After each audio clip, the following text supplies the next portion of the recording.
different sources by which we can gain nutrition or the plant can get nutrition. Okay, that are the soil से हमें बहुत सारी चीजें मिलती हैं, जैसे नाइट्रोजन हम soil से रिगेन करता है प्लांट, फॉस्फोरस soil से रिगेन करता है, potassium, calcium, magnesium, sulphur, iron, magnesium, bronze, zinc, copper और मोलिब्डेनम और क्लोरीन, इन सारी चीजों को प्लांट क्या है वो सॉइल से गेन करता है.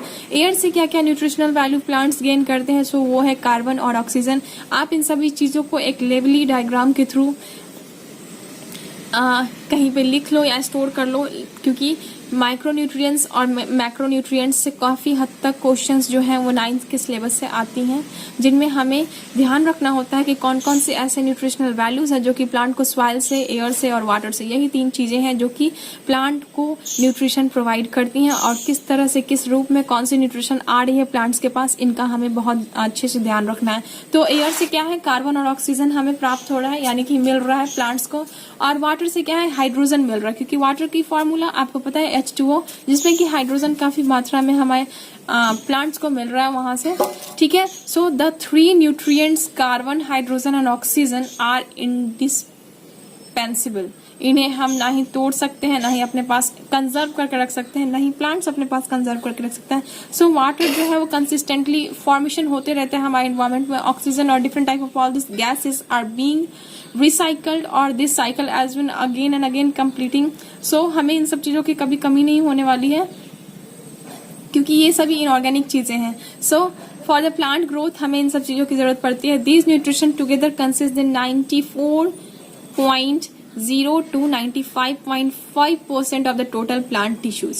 जितने भी प्लांट्स हैं उनकी टिश्यू जो है 95% तक सॉइल, एयर और वाटर से मिलने वाले डिफरेंट टाइप ऑफ न्यूट्रिशन से बनी हुई है, जिसमें कि nitrogen, phosphorus, potassium, calcium, carbon, oxygen, hydrogen, calcium, magnesium, bronze, zinc, all सारी चीजें आती हैं. Okay guys, so this elements to the essential for the plants growth. 13 elements are absorb from the soil and 2 from the air and 1 hydrogen is from the water. आप कहीं note down कर लो.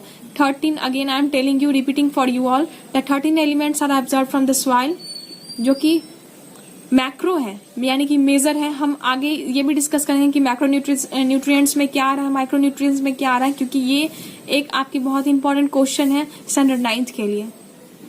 यहाँ से बहुत सारी एग्रीकल्चर टॉपिक से questions पूछे जाते हैं कि मैक्रो न्यूट्रिएंट्स और माइक्रो न्यूट्रिएंट्स क्या है, और क्या क्या चीजें हैं जो मैक्रो में आती हैं और कौन सी चीजें हैं जो माइक्रो में आती हैं.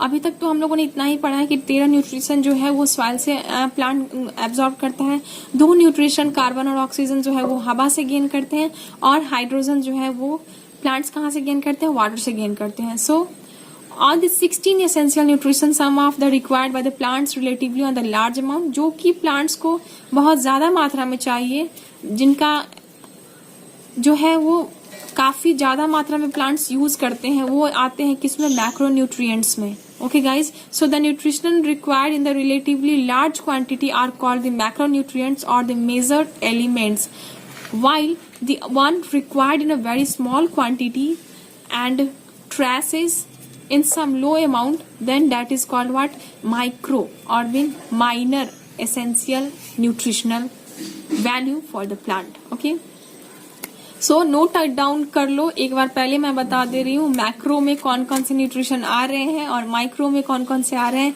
Let start. मैक्रो में है carbon, hydrogen, oxygen, nitrogen, phosphorus, potassium, calcium, magnesium और सल्फर.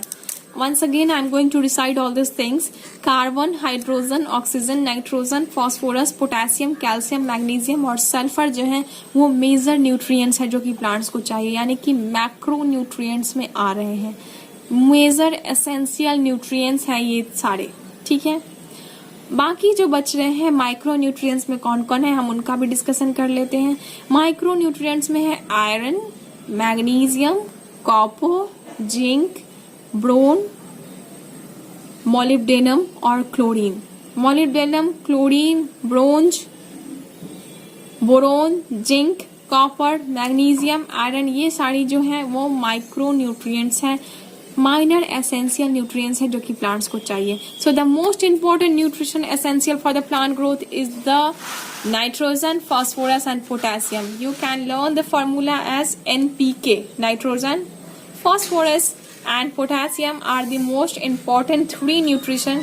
ये हमेशा ऑब्जेक्टिव क्लास क्वेश्चंस में आएंगे। आप यहाँ से लेके जितने भी हायर क्लासेस में अगर आपको बायोलॉजी कैरी ऑन करना है तो, अदरवाइज आप कॉम्पिटिटिव लेवल का एग्जाम दे रहे हैं फिर भी आपके लिए इंपॉर्टेंट क्वेश्चन है कि कौन सी ऐसी 3 मेजर न्यूट्रिशनल वैल्यू है जो प्लांट्स को चाहिए बहुत ही अच्छे मात्रा में। तो इसके लिए आपको फॉर्मूला याद रखना है NPK यानी कि नाइट्रोजन, फास्फोरस एंड पोटेशियम।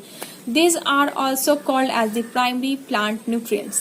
इस तरह से क्वेश्चन पूछ सकते हैं कि प्राइमरी प्लांट न्यूट्रिएंट्स कौन कौन से हैं, तो आपको NPK याद रखना है यानी नाइट्रोजन, फास्फोरस और पोटेशियम। ओके, सो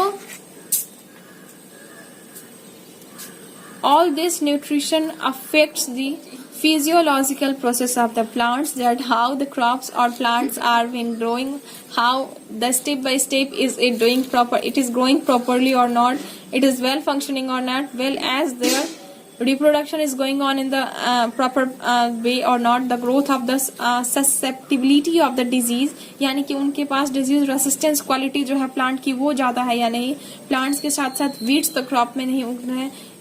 इन सारी चीजों पे न्यूट्रिशनल वैल्यू बहुत ज्यादा डिपेंड करती है। So to overcome the deficiency of the nutrients the soil can be enriched by adding manure and fertilizers। तो अब हम नेक्स्ट टॉपिक में मैन्योर और फर्टिलाइजर के बारे में ही डिस्कस करेंगे कि किस तरह हम उसे पुट ऑन करके सॉइल की जो ये मेजर और माइक्रो नीड्स है, मेजर एसेंशियल नीड्स और माइनर एसेंशियल नीड्स जो है उन्हें कैसे फुलफिल कर सकते हैं।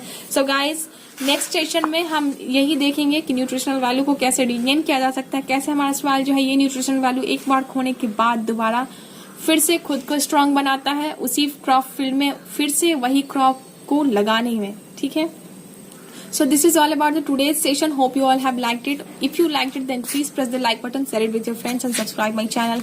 don't forget to put on the comments that what you want in the next and what are the some guideline that you have for me। no doubt I will be very happy or very glad to know about all these things।